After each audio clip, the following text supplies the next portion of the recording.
What's up everybody, it's Sean here and I am back today to give you a review of the Nike Air Max Sunder in this Canyon Gold colorway. So the Nike Air Max Sunder, originally called the Air Sunder Max, released back in 1999 as a multi-purpose training shoe, but it developed sort of a cult following on the streets. So Nike has yet to release a proper wide-scale retro of this shoe until today, June 11th, 25 years later. There was a very limited collaboration with Comme des Garçons which dropped a couple years back, but for most people that was inaccessible, whereas this one is pretty widely produced. So this is the original colorway in Canyon Gold, and they released for a price of $180 US or $235 here in Canada. And the official colorway for this shoe is Canyon Gold, Light Smoke Gray, Deep Ocean, and Speed Yellow. And technically this is released as a women's shoe, but Nike released these in really big sizes, pretty much accommodating anyone's feet. So first things first, here's a quick look at the packaging. So this is inspired by the original packaging from 1999. So the top of the lid is done in this natural brown color with this black swoosh. We have this reddish color on the side of the top lid, and it's covered in black on the back and on the bottom. So diving into the details of this shoe, first of all, the exterior of the shoe is covered in this nylon or spandex covered shroud, and we have these two rows of circular detailing on the edge of the toe box. Surrounding the bottom of the shoe, we have a synthetic nubuck mudguard, which is done in this dark grayish blue colored tone.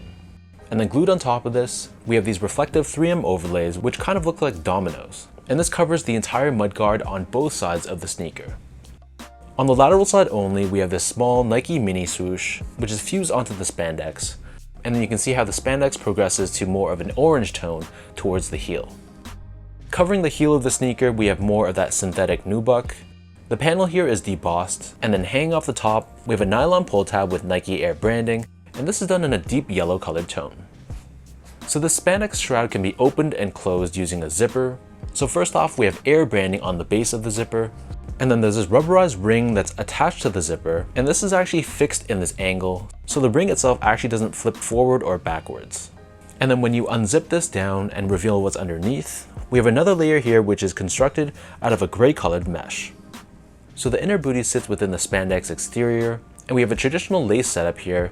So the laces here are done in this deep blue colored finish, and then underneath this, running down the center of what normally would be a tongue, we have more of that synthetic nubuck, and we have a Nike swoosh embroidered in yellow, along with the numbers 6453. And 6453, fun fact, is actually the last 4 digits for the phone numbers for Nike's offices around the world. And 6453 actually spells out Nike on a phone's keypad. And again, attached to the top, we have another nylon pull tab as well. The interior of the shoe is lightly padded, and it's covered in this bold yellow colored liner, which almost feels like a microfiber cloth. And then for the insoles, these come with a decently padded foam lined insole. Again, it's finished in this yellow colored finish on top, and we have Nike Air branding pressed onto the heel. So the upper of the Air Max Sunder sits atop a full-length Phylon foam midsole, which is painted primarily in white. Encased within this midsole and visible on both the forefoot and the heel, we have Nike Max Air technology. So you can see the air chambers within the midsole, and then for the outsole, this is crafted using a mix of black and yellow colored rubber. So we have a very intricate traction pattern here, which is fairly deep in terms of the tread depth. And then towards the middle of the outsole, we have that classic Nike Max Air branding, which sits right underneath the rubber. So that breaks down the look and the construction of this pair. And for those wondering about how these fit, I'm sure this is the million-dollar question. So again, this is a women's release. So in order to get your men's size equivalent, you would go up 1.5 sizes. So for example, if you're going for a men's size 9, you'd be getting a women's 10.5. If you're going for a men's size 11.5, you'd be going for a women's 13.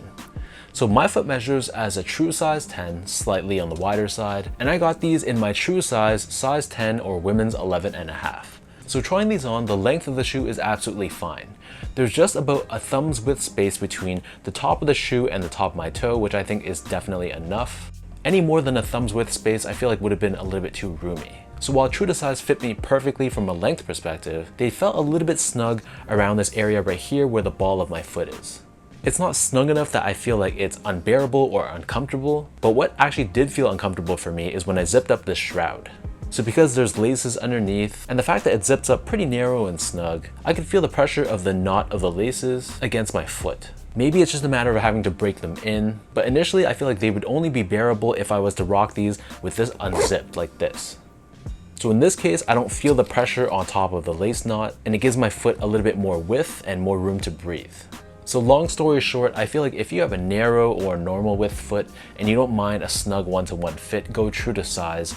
But if you have a wider foot, or even if you just have a really high instep, for example, you'd probably be better off going up a half size. Keep in mind though, the length of the shoe might be a little bit too long, but it comes down to personal preference. Would you rather suffer from the width of the shoe and have a perfect length, or have a little bit too much room lengthwise and have a bit more room to accommodate the width of your foot? Moving on to the comfort, so surprisingly, these were actually pretty uncomfortable. I was expecting something a lot more plush and soft, but trying these on, they feel pretty firm underfoot, even though we have both Phylon and Max Air within the midsole. So maybe again, it's just a matter of breaking them in. They definitely lean more towards the firmer side, more of a supportive feeling shoe. So again, this is personal preference. If you're someone that normally likes a more firm and supportive feeling sneaker, then you'll love these. But if you're expecting this to be a very plush, soft, and pillowy feeling sneaker, then this unfortunately is not going to be the right shoe for you. Finally, in terms of the quality and craftsmanship, so the material quality was really nothing special. This is just your typical Nike sportswear kind of quality. So it's not great, it's not good, but it's not bad either. It's just right smack in the middle. I wasn't pleased with the quality, but at the same time, I wasn't really disappointed either. But I thought the overall build of the shoe was fine. There weren't any major flaws that I could see on this shoe. The glue stains were pretty minimal. The stitch job was decent as well. So I thought Nike did a fairly good job in the overall build of the sneaker.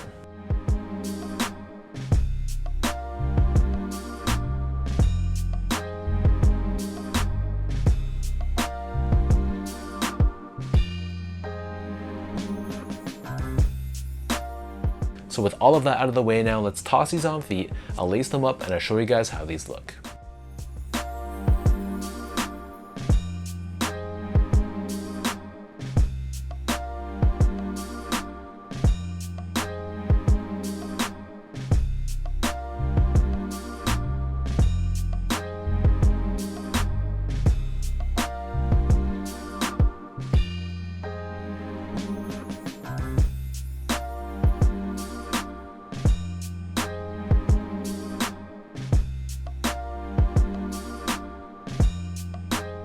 Overall, it's really refreshing to see Nike bring back models like this. Models are a little bit more obscure, instead of constantly bringing back the same repetitive models over and over again.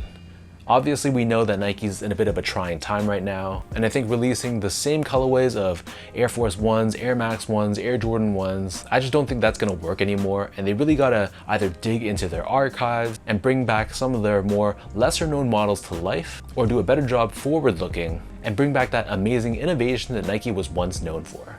So for this model, I think, again, this is a refreshing change. It's not something I normally would gravitate to, but I actually think it works really, really well in today's day and age, specifically with what people are rocking right now. This sneaker goes so well with that baggier look.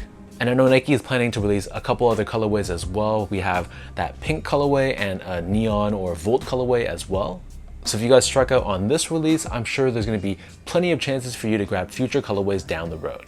So leave your thoughts down below. Let me know, what do you guys think about this Nike Air Max Sunder and this Canyon Gold colorway?